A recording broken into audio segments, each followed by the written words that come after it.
Our moderator, Nalini. I won't be long. I think all the facts has been covered by our panel of experts here. We have basically assembled in front of you probably the most involved and most knowledgeable of the entire redelineation process in the country today to tell you what or how our BN governments or BN parties are trying to steal our election or the next election. And we all know why. Every single poll in the country over the past year have shown deteriorating ratings for Najib.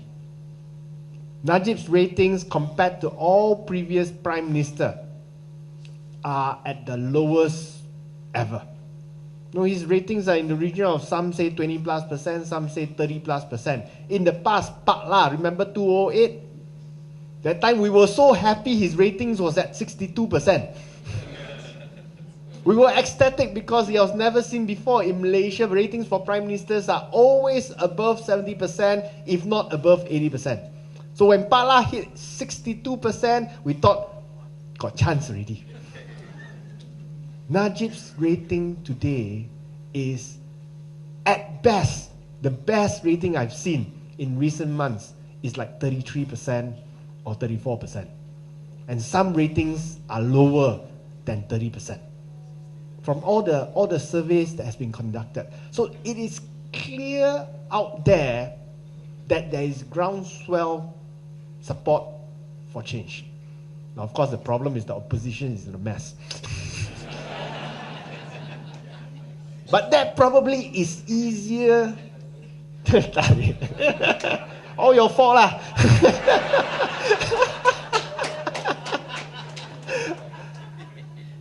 But I would like to think that that is an easier problem to resolve than having the necessary ingredient to win the elections, that is popular support.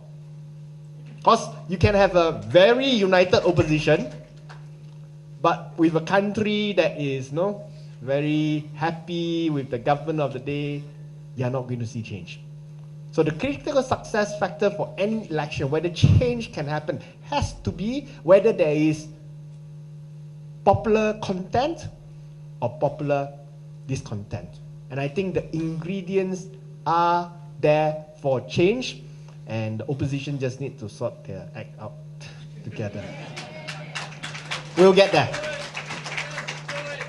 So the question is, when will Najib call for elections? It's a question that I've been getting over the past 6 months. And my answer has always been the same, even before the redelineation has been announced, is that he's not going to call elections at the end of this year. He is not going to call elections by March next year, for the very simple reason. Why do I have to call an election when I'm still the Prime Minister? Why do I call an election and give up all the powers that I have in my hands? I would only call an election if all instruments available to me to win the next elections have been fully utilized. And the most powerful instrument in his hands is redelineation. And that's why he will wait until the redelineation exercise has been completed in full, passed in Parliament, with objections from our side, which is insufficient, of course, before an election is called. Now, you saw for yourself all the statistics and all the data that has been presented. Those data and statistics don't lie. The maps don't lie. You saw how the maps can be drawn like this one. They don't lie. It is clear that the entire exercise is designed to allow BN a higher chance or a greater assurance of a bigger victory in the next elections. There's no question about that. So the question is, how long will this process take? Minimum, I think, record time in history was about 6 months. Sarawak 2005. For the whole nation, we assume it's going to be a little bit longer. And the last experience was 8 months, right? In 2003, 2002, 2003 for Peninsula. And from the experience of the recent Sarawak case, where there were legal challenges filed, injunctions and legal challenges filed, it took 11 months. So we can expect that this round of redelineation, which affects the entire country, and with the entire country worked up as you are to file protests and subsequent legal challenges to come, I would assume conservatively minimum 8-9 months, even a year, if not more than that. And that has to be our objectives. Let's buy ourselves as much time as possible to prevent this redelineation from happening, filing all the objections we can file in. Now, in the law, as Michelle has presented to you just now, they may not be required to obey or change in accordance to your objection, but they are required by law to hear your objection. So like it or don't like it, they have to sit down and hear your objections. So the more objections we have, the longer they have to sit down to listen to us. It's not something they can escape by law. And if they choose to escape that, then of course additional legal challenges will be filed to ensure that the process is either jeopardized, thrown out, or at the very least extended in terms of time. And if they cannot complete it in 2 years, then the whole attempt to redelineate Malaysia will be thrown out altogether. They have to start up all over again. It's not easy because sometimes our court seems to be manipulable, can be manipulated. We have seen how court cases can be brought forward. They tell lawyers, all other cases are postponed, you bring forward and all deal with this case. We saw that when they dealt with Anwar Ibrahim. They told all the lawyers in Anwar Ibrahim's case, they will instruct all the judges in all the lawyers' other cases to postpone their cases so that Anwar's case can be heard earlier.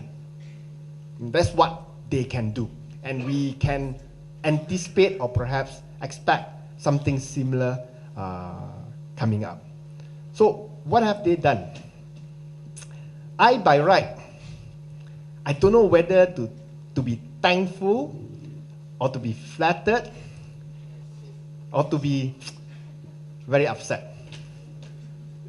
I should be flattered that the Election Commission thinks I cannot be defeated. And since Tony Puak cannot be defeated, let's make his life a misery. So instead of having to deal with 85,000 voters, let him deal with 150,000 voters. The biggest in the country. Entire country. 150,000. Compare that to Putrajaya, 17,000 voters. So for those who are from PJU, you would have signed forms outside. One of your key complaints is that your rights as a voter has been diminished to be only 10% of that of a voter in Putrajaya. Your vote is only worth 1/10 of a vote of a voter in Putrajaya. Even if we take Putrajaya as an exception, okay lah, capital of the country, maybe there's an exception. There are so many other seats around Peninsula Malaysia. Don't talk about Sabah, Sarawak.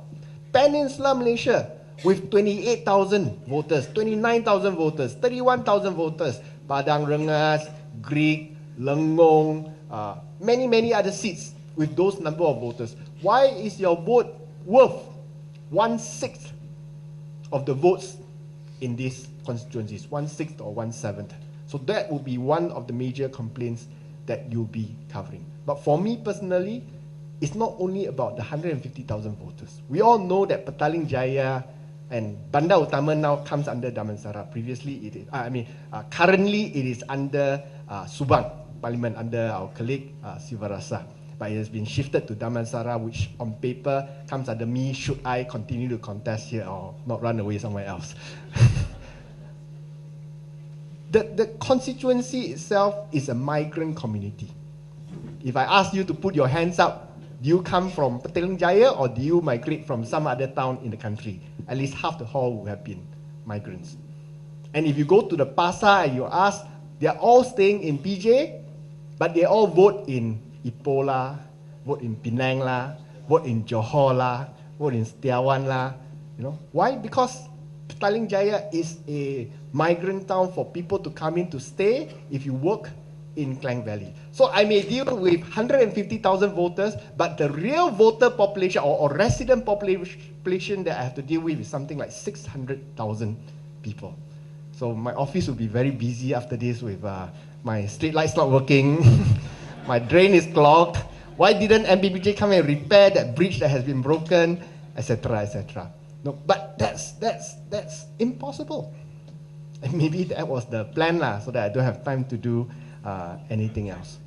But that's the protest that we want to do. For those who are very familiar with this area, you will be happy to know that Selayang Jaya, Selayang Utama, Kepong Utara are now part of Damansara, or formerly known as Petaling Jaya Utara, including Pekan Sungai Buloh. So part of Sungai Buloh also under Petaling Jaya Utara. Sapu all. So instead of just MPPJ I have to deal with, I have to deal with MBSA, Majlis Bandaraya Shah Alam, and I also have to deal with Majlis Perbandaran Selayang. You know, just a side story. We have announced previously that we, as Pakatan Harapan, whether DAP or Amanah, will contest in some of the existing past seats. So DAP very clever. We go and set up our office in Taman Templer, which is part of Selayang Parliament. So Taman Templer, where we believe that we have a shot, even in a three-corner fight, we can win. You know? So we set up our office there so we can start serving the population there. Now that office becomes part of Damansara. So maybe after next election, that becomes my secondary office in Selayang to serve the constituents there. Okay. So this is the extent that election commission will go to in order to win the next elections. But it is not the only way. The other way, as Rafizi has pointed out just now, is voter registration. Voter registration, they are proactively retarding the voter registration process. They are doing it only because the law says they have to do it. But they make no effort to ensure that it is carried out, that the Malaysians who are qualified gets to vote in the next general elections. In the past, before 2013, you will find that DAP was very active in carrying out voter registration campaigns. Almost every weekend, Bandar Utama, the foyer there, we will have people there registering voters. We don't even wear our party uniform because that's not important. The important thing is getting people registered. You know, we did that. And EC, realizing that we were very effective, decided that political parties can no longer appoint assistant registrars to register voters. So they took away that right slowly, so they wait for all those existing ones to expire until by 2015, no more AROs from political parties. So we can't register voters anymore. And you can tell very big difference in the number of voters registered between 2011, for example. More than 1 million new voters was registered in 2011 compared to 2013 to 2015, 3 years. Total number registered is only 617,000 voters, which means only approximately 200,000 per annum, compared to 1 million in 2011. Now, registering 200,000 voters is one thing per year. The problem is we have 500,000 new voters coming up every year. So the number of unregistered voters are only going bigger and bigger. So we say, okay, we don't have AROs, only SPR can register. I went to see the officers and say, what can we do to help? still have to be nice lah. What can we do to help? Okay, no worries, no worries. If you organize voter registration events, we get our officers to go there and register for you. So we organize, we call people to come, we market, and then they will sit there and they will help us register. So we good. Okay, we want to go to Pasar Malam, SS2, Monday night, a lot of people. We set up booth there, sure got minimum 200-300 people register on. Oh, Pasar Malam. No aircon. Actually, I should start with Pasar Pagi. Morning market SS2. The aunties always come. Hey, my son haven't registered. If I bring the IC, bring him now. I bring him now, no, can sign one. That one, yes. The no aircon. Then Pasar Malam, cannot. So can only work until 5 p.m. Okay, never mind. We go and book all the big shopping centers, go and talk to the bosses. Hey boss, we come to your shopping center, we help you bring crowd lah, people come and register, we don't wear party uniform so that it won't be political, we say SPR, register voters, cannot. So many shopping malls agreed, all over, all the Joscos, 1U, and so on, all agreed. So we organized a campaign for October and September and October. September and October, we had full campaign every weekend. We wanted to do 3 events every weekend because I don't have to just do in PJ. I can do PJ, Klang, and Balakong. 3 spots every weekend. Then SPL came back with a letter and said, only 1 per weekend. Only 1 per weekend. Okay, so we cut down, only 1 per weekend for a month. But we advertise anyway, we do. Then open at 11, start at 11. Weekend start at 11, okay? By 2 p.m., SPR officers say, ran out of forms. Huh? How many forms? 300 over, finish already. 300 over only, we wrote in to tell you, bring minimum 1,000. In fact, we asked you to bring 2,000, minimum 1,000. They only bring 300 over. Okay, never mind, first one, never mind. We write in to HQ and tell them, next events, please come with 2,000 because 300 not enough. We advertise until 6. All the people queuing there suddenly run out of forms. Next 3 events, despite repeated reminders via phone and via official letters, 300 forms. So every time finish early. By 2, we start at 11, by 2 something, habis. A KPI. Finish. They just refuse. If you ask me, I suspect the bag they carry next week actually got. But they got instructions, stop by a certain time. So they stop. No? And now, October come, we still got planned October events, already prepared. They said, after October 3rd, cannot do anymore. Why? Oh, because I have to deal with redelineation. So cannot do any more voter registration campaigns. They just want to stop the entire process. So the only way you can register now is post office. Go to post office. But of course, I know I always hear a lot of complaints, go post office, not online. The forms no longer available. Yeah, so these are problems you always feel, but you have to be persistent. Keep going again and again. Okay, some of those that are better tends to be like the one in Utama, the one in the post office in the, what's that place called? Ikano Power Center. So get people to go and register and be persistent. I know you will go there one time, maybe kena no form, you give up. Don't give up.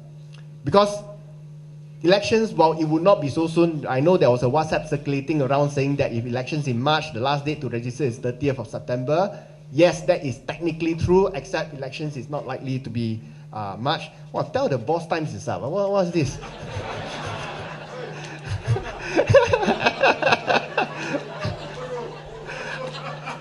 It's okay. I told her to do that because politicians like to talk too much, needs to be reminded that time's up. Where was I? Yeah. Post office. WhatsApp. Okay. Election is not likely to be held before March, so go register now. it does take 4 months to 6 months to get registered. It's a painful process. I know Rafizi said we should protest and demand that it should be immediate or 1 week or 1 month or whatever. It's not going to happen. It's going to be 4 months to 6 months. So get registered early instead of waiting last minute to register. And then they have the opportunity to say, oh, sorry, too late. We can't use your name for this coming election. So anyone you know, get them to go register.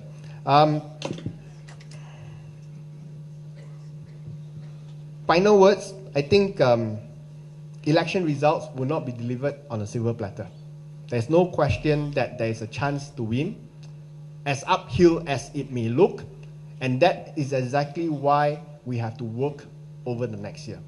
Doubly hard. Everyone. You know? From simple things like, for example, if you do vote in Bentong, although you are staying in PJ for the last 10 years, please don't go and change your address from Bentong to PJ. Because I think making my majority 73,401 instead of 23,402 is not going to make a difference. Okay? So, in fact, I don't know whether I should be saying this or not. If your hometown is Bentong and you do have a house there, you want to consider doing the reverse. Or actually move to Bentong. So those are things that you can do. Participate in birthday, continue to support events, activities, share on social media, do it in our broken bahasa if we have to do it in our broken bahasa, so that more people can be reached, especially those who somehow or other inexplicably, perhaps some of you would say irrationally, but they have their reasons, okay, still continue to support Najib or Barisan Nasional. That's very important. So final word before I end, the typical word from all DAP functions, we do need your support in terms of donations. Our volunteers will be here to collect. The reason why we need is because it does cost a bit of money to rent the hall here. In fact, the hall got beyond the size that we rented, so we may have to top up. We have to open up the hall so that more people can come in and join us for the forum. Thank you so much for attending tonight. Please feel free to stay to ask questions to the panel. We are happy to answer any questions that you may have. Okay? Thank you so much. Thank you, Tony.